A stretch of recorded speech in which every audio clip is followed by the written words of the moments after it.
নমস্কার বন্ধুরা, তো আজকের ভিডিওতে আমরা আলোচনা করব আইকুর তরফ থেকে একটা নতুন স্মার্টফোন সম্বন্ধে, যেটা নাম হচ্ছে আইকু Z6 Lite, যেটা খুব তাড়াতাড়ি লঞ্চ হতে চলেছে। তো এই ভিডিওতে আমরা দেখব এই যে আইকু Z6 Lite বলে যে স্মার্টফোনটা লঞ্চ হতে চলেছে, এটার ফুল স্পেসিফিকেশান, প্রাইস, কবে লঞ্চ হবে, কী দামে লঞ্চ হবে, এই সব কিছু সম্বন্ধে ভিডিওতে আমরা আলোচনা করব। তো চলুন শুরু করা যায়। ভিডিওটা কোনো সময় নষ্ট না করে আপনি যদি গ্যাজেটল বাংলা চ্যানেলে প্রথমবার আসেন, এরকম বাংলা টেক ভিডিও ডেলি দেখতে চান, তাহলে গ্যাজেটল বাংলা চ্যানেল সাবস্ক্রাইব অবশ্যই করে নেবেন। তো প্রথমত আলোচনা করবো এটা ডিজাইন সম্বন্ধে। তো যেমন আপনি দেখতে পাচ্ছেন, এই যে স্মার্টফোনটা রিসেন্টলি যে ইন্ডিয়াতে লঞ্চ হয়েছে ভিভো T1X, এক্স্যাক্টলি ওটার কপি হতে চলেছে। তার মানে ডিজাইনের দিক থেকেও এক্স্যাক্টলি এরকমই হবে।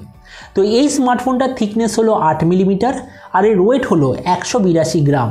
ডিসপ্লের দিক থেকে আপনি নিতে পাবেন 6.58 inch full HD plus 90 hertz IPS LCD display. তার সঙ্গে আমরা থাকবে 180 হার্জের টাচ স্যাম্পলিং রেট। এই ডিসপ্লেতে আপনি পাবেন 89% আশেপাশে স্ক্রিন টু বডি রেশিও। আর তাছাড়া এর যে নচ, সেটা আসলে হলো পুরোনো যুগের মতো ওয়াটার ড্রপ নচ, অথবা যেটাকে আমরা বলি ভি শেপড নচ। তার মানে সোজা কথা বলতে গেলে প্রাইস পয়েন্টের হিসাবে এই যে ডিসপ্লেটা খুবই অ্যাভারেজ কোয়ালিটির ডিসপ্লে। প্রসেসরের দিক থেকে এতে আপনি পাবেন স্ন্যাপড্রাগন 680 প্রসেসর। আর কেননা এটা আইকুর তরফ থেকে আসা স্মার্টফোন, তো ওই জন্য এতে আপনি একটা 4 লেয়ার কুলিং সিস্টেম দেখতে পাবেন। ক্যামেরার দিক থেকে আপনার এতে থাকবে 50 আর 2 মেগাপিক্সেলের রিয়ার ক্যামেরা, তার সঙ্গে 8 মেগাপিক্সেলের ফ্রন্ট ক্যামেরা। এই যে স্মার্টফোনটা আপনি মাল্টিপল র্যাম আর স্টোরেজ ভেরিয়েন্টে দেখতে পাবেন, যেমন হলো 4GB 6GB র্যাম অপশান, তার সঙ্গে 64GB আর 128GB স্টোরেজ অপশান আপনি দেখতে পাবেন। এর র্যামের কোয়ালিটিটা হবে LPDDR4X আর মেমোরি কোয়ালিটিটা হবে UFS 2.2, আর তার সঙ্গে অবশ্যইভাবে আপনি পাবেন 2+1 কার্ড স্লট। ব্যাটারির দিক থেকে এতে আপনার থাকবে 5000 mAh ব্যাটারি, তার সঙ্গে 18 ওয়াটের চার্জার। আর যে কানেক্টিভিটি সেটা হলো USB Type-C। তো এবারে স্মার্টফোনের বাকি কিছু ফিচার হলো, যেতে আপনি পাবেন সিঙ্গেল স্পিকার, কোনো ধরনের ডুয়াল স্টেরিও স্পিকার অপশান থাকবে না, 3.5mm jack, side mounted fingerprint sensor, আর Android 12 হবে আউট অফ দ্য বক্স। তো এবার সবচেয়ে মেন জিনিস, কবে লঞ্চ হবে, কি দামে লঞ্চ হবে। তো যেমন আমরা ভিডিও থাম্বনেইলে লিখেছি, এই স্মার্টফোনটা সেপ্টেম্বর মাসে অবশ্যইভাবে লঞ্চ হয়ে যাবে। আর আমরা যদি এটা প্রাইস সম্বন্ধে বলি, তো দেখুন এই স্মার্টফোনটা এক্স্যাক্টলি এখন যে অ্যাভেলেবেল আছে ভিভো T1X, ওটার 100% কপি হবে, আর স্মার্টফোনটা আমাজনে বিক্রি হবে। তো এখন যে ভিভো T1X, ওটার প্রাইস কত? 12,000 টাকা। তার মানে এই যে আইকুর ফোনটা আসতে চলেছে, এটারও প্রাইস হবে এক্স্যাক্টলি 12,000 টাকা। আর আপনি যদি ভিডিওটা বাংলাদেশ থেকে দেখে থাকেন, তাহলে বাংলাদেশে এই ফোনটা যখন লঞ্চ হবে, প্রাইস হবে এক্স্যাক্টলি ওই 18,000 বাংলাদেশি টাকার আশেপাশে।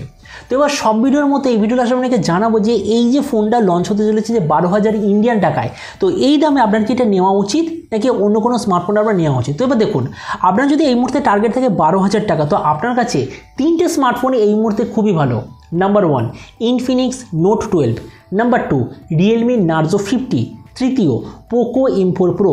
আমরা যদি ওগুলোর সঙ্গে আইকুর ফোনটার কম্প্যারিজন করি, ওইগুলোতে আপনি পাবেন সুপার অ্যামোলেড ডিসপ্লে, আইকুতে আপনি পাবেন একটা নর্মাল IPS LCD ডিসপ্লে। তার মানে এই দিক থেকে বেকার।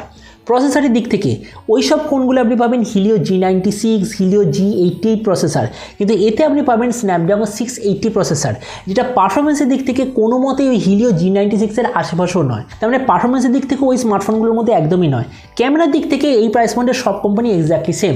এছাড়া বাকি সব কোম্পানি আপনাকে দেবে ডুয়াল স্টেরিও স্পিকার, তার সঙ্গে 33 ওয়াটের ব্যাটারি চার্জার, কিন্তু এতে আপনি পাবেন সিঙ্গেল স্পিকার আর তার সঙ্গে 18 ওয়াটের battery charger.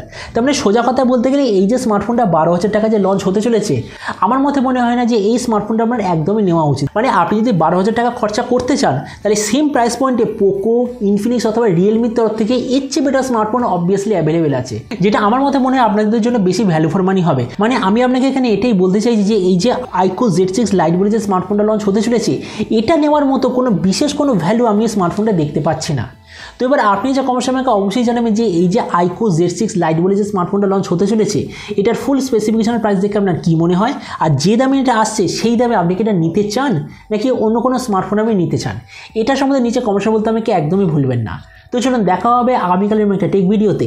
Till then stay tuned and always remember, think positive, be positive. Thank you.